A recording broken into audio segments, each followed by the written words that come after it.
ರಾಜ್ಯ ರಾಜಕಾರಣಕ್ಕೆ ಕೊನೆಗೂ ಬಾರಿ ತಿರುವು ಸಿಕ್ಕಿದೆ. 3 ವರ್ಷಗಳ ರಾಜಕೀಯ ಗದ್ದಲಕ್ಕೆ ಕೊನೆಗೂ ತೆರೆ ಬಿದ್ದಿದೆ.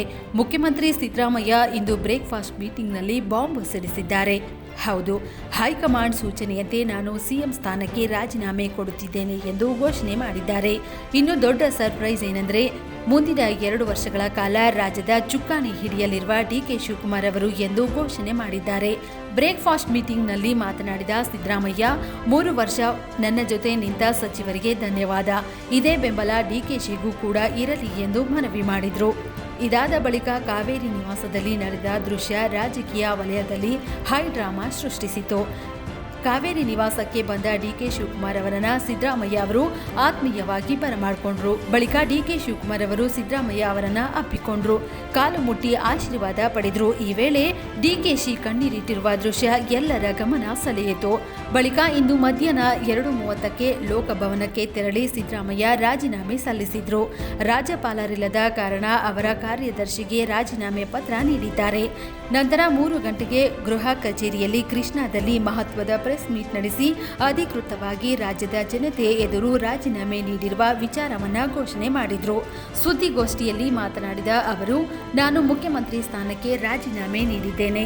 ಹೈಕಮಾಂಡ್ ಹೇಳಿದಾಗ ರಾಜೀನಾಮೆ ನೀಡುತ್ತೇನೆ ಎಂದು ನಾನು ಪದೇ ಪದೇ ಹೇಳುತ್ತಿದ್ದೆ. ಹೈಕಮಾಂಡ್ 2 ದಿನದ ಹಿಂದೆ ರಾಜೀನಾಮೆ ನೀಡುವಂತೆ ಸೂಚಿಸಿತ್ತು. ಅದರಂತೆ ಇಂದು ನಾನು ರಾಜೀನಾಮೆ ಸಲ್ಲಿಸಿದ್ದೇನೆ. 2 ಬಾರಿ ಕರ್ನಾಟಕದ ಜನರ ಸೇವೆ ಮಾಡಲು ಅವಕಾಶ ಸಿಕ್ಕಿದೆ. ಸೋನಿಯಾ ಗಾಂಧಿ, ರಾಹುಲ್ ಗಾಂಧಿ, ಮಲ್ಲಿಕಾರ್ಜುನ್ ಖರ್ಗೆ ಅವರಿಗೆ ಧನ್ಯವಾದ ತಿಳಿಸುತ್ತೇನೆ ಎಂದು ಭಾವುಕರಾಗಿ ಹೇಳಿದರು. ಮುಖ್ಯಮಂತ್ರಿ ಸ್ಥಾನಕ್ಕೆ ರಾಜ್ಯಪಾಲರ ಭವನದಲ್ಲಿ ರಾಜೀನಾಮೆಯನ್ನು ಸಲ್ಲಿಸಿದ್ದೇನೆ. ರಾಜ್ಯಪಾಲರು ಊರಿನಲ್ಲಿಲ್ಲ. ರಾಜೀನಾಮೆ ಪತ್ರವನ್ನು ಅವರ ಕಚೇರಿ, ಅವರ ಕಾರ್ಯದರ್ಶಿ ಅವರ ಬಳಿ ಕೊಟ್ಟಿದ್ದೇನೆ.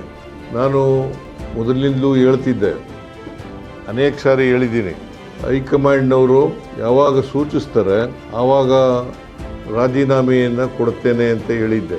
ಅದರ ಪ್ರಕಾರ ಮೊನ್ನೆ ಹೈಕಮಾಂಡ್ನವರು ರಾಜೀನಾಮೆ ಕೊಡಿ ಅಂತ ಹೇಳಿದ ಮೇಲೆ ನಾನು ನಾಳಿದ್ದು ರಾಜೀನಾಮೆ ಕೊಡ್ತೇನೆ ಅಂತ ಹೇಳಿದ್ದೆ. ಅಂದರೆ ಇಂದು, ಹಾಗಾಗಿ ಇವತ್ತು ರಾಜೀನಾಮೆಯನ್ನು ಸಲ್ಲಿಸ್ತಾ ಇದ್ದೇನೆ.